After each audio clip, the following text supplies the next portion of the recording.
Kita mungkin informasi pertama, Saudara. Pemerintah Aceh bersama sejumlah unsur masyarakat Selasa malam menggelar doa bersama dan tausiah di Masjid Raya Baitur Rahman Banda Aceh untuk masyarakat Aceh dan warga negara Indonesia yang sedang berada di Cina agar dijauhkan dari virus corona.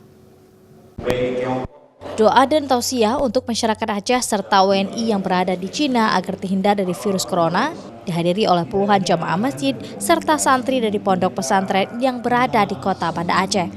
Doa dan tausiah juga turut dihadiri langsung oleh pelaksana tugas Gubernur Aceh Nova Iriansyah. Nova Iriansyah mengungkapkan tausiah dan doa bersama yang dilaksanakan tersebut merupakan bentuk pemberian semangat dan dukungan secara spiritual kepada masyarakat Aceh dan warga negara Indonesia yang saat ini masih berada di Cina. Selain itu, PLT Gubernur Aceh tersebut berharap warga Aceh yang telah dievakuasi dari Cina ke Natuna juga dapat segera kembali ke pihak keluarga tanpa resiko virus corona sedikit pun pada mereka. Menyikapi penyebaran virus mematikan tersebut, saat ini banyak negara dan dunia termasuk Indonesia melakukan berbagai upaya, terutama upaya dengan pencegahan agar virus tersebut tidak terinfeksi secara masif.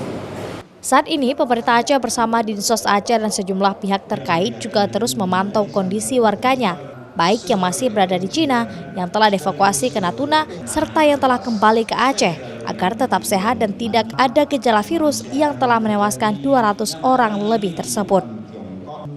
Syahril, Kompas TV, Banda Aceh.